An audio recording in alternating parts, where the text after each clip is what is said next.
Hi, this is John Licata and John Essie, who's going to be my right-hand man, wingman, at during today's Licata Live. John is new to our team.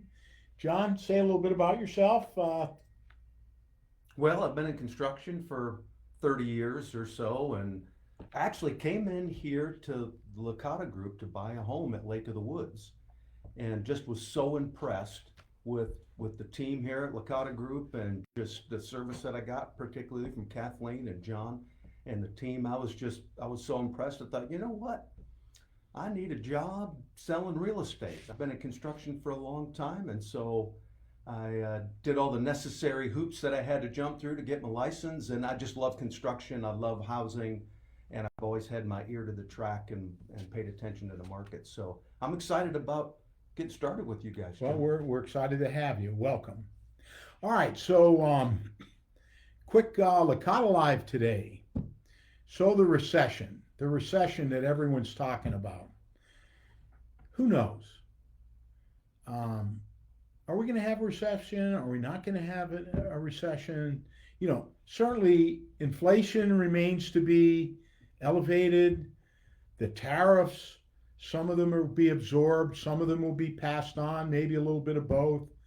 Unemployment is still very steady, very positive, but it's not really growing that much.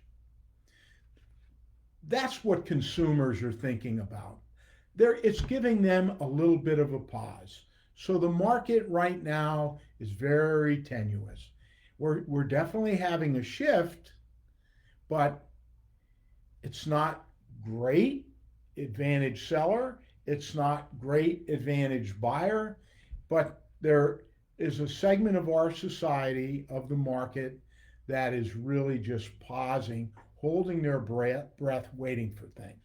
Now, the rates have been increasing since 2023. They've gone up considerably since then. We know that. Media's talked about it. Heck, when the media talks about things, everybody worries about stuff. Sometimes it happens, Absolutely. sometimes it doesn't happen. Yeah. But as of last week, the rates were close to 6.25%. That's the lowest it's been in a couple years. It used to be over 7. It's come down considerably. In fact, I saw a report today, and this was based on the country, that on average, the mortgage rates have dropped to the point where it's saving, lowering the typical American's mortgage by about $250 a month. That's significant. Yeah. Yeah. That's all a good step in the right direction. Tomorrow at 2 p.m., the Fed meets, and there's been a lot of talk about a rate deduction. I'm expecting, I think we're all expecting, the Fed to lower the rate by 0.25%. Now, the reality, the market has already anticipated that. That 6.25% interest rate mortgage rate that I talked to you about a few seconds ago, it's already baked into it. So I wouldn't expect a significant change on the interest rates. Now I read something just recently that the experts expect another rate cut before the end of the year, maybe two, but I think it was 74% expected one more rate cut.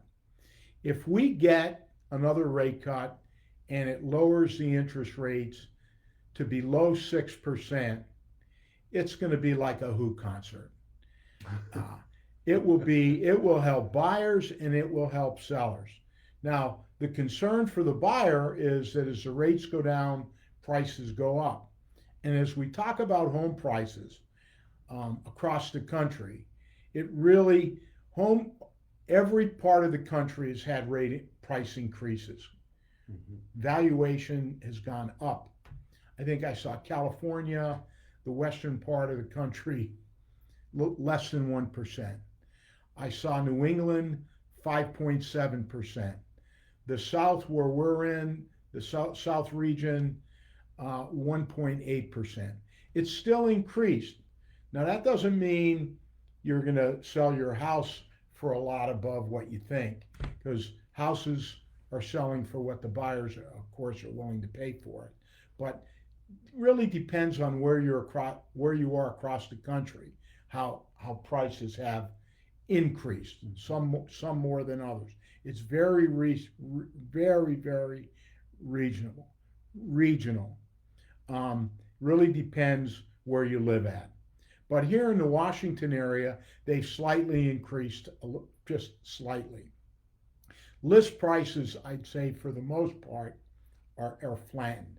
We're not hearing any of exceptional increases at all.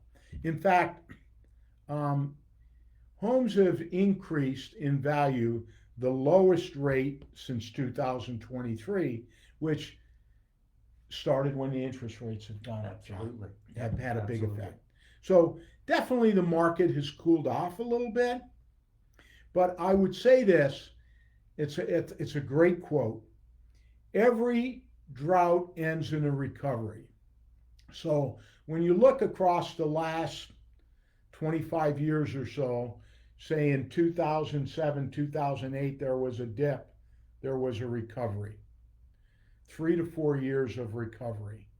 Then with COVID, we saw a dip, Mm-hmm. and then we saw a large recovery. Um, or pardon me, a large recovery.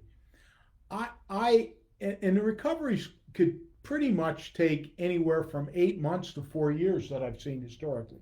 The COVID, we were all afraid during COVID. We thought the bottom was falling out, and 8 months later it started going up. Mm-hmm. But I think that COVID was an aberration. I don't think we should really look at the COVID period as a real true indicator of what the market totally is and will be. Yeah. And I would expect, it's been down a couple of years. Real estate has been a challenge, and things have, since the interest rates have gone up. Um, I'd like to think we're at the end of it, but I can't truly predict the future. But everything's indicating that it is starting to move in the right direction. Every drought, though, ends in a recovery, and then it's how much the recovery is. In 2023, across the nation, we sold about 6.4 million homes. 2024 was about 4 million, considerable drop. 2025 looks it's going to be around 4 million. Uh, the experts are expecting probably a $500,000 increase, 500,000 unit increase year over year to 26. So again, optimistic. Okay, buyer confidence definitely is still a little low right now. Hopefully things will change, and understand that days on homes are taking a little bit longer to sell. Mm-hmm. I saw in the greater Fredericksburg area, the northern Piedmont, as much as 60 days on market. Now, during COVID, it could be 3 days on market. But 60 days is really not terrible historically. But when you experience 3 or 4 days, it is kind of a shock to the system. But certainly August compared to September, August showed about 60 days. Okay. 60 days. And the last thing I want to mention here locally, Lowlink, which is a great nonprofit group in Lake of the Woods, is having a walk and run on Saturday from 10 to 1, 10 to 1. And then our group, Licata Group Real Estate, we're celebrating our 15th anniversary. Woo-hoo. We're having a little party at the Wilderness Vineyard, which is real close to here in Spotsylvania County, right off Route 3. We already have over 200 people signed up for it. So it's going to be a nice awesome. time to mix and mingle with friends and neighbors. Anyway, hope all's going well. That's it for Licata Live this week, and hopefully we'll see you down the road. See you later.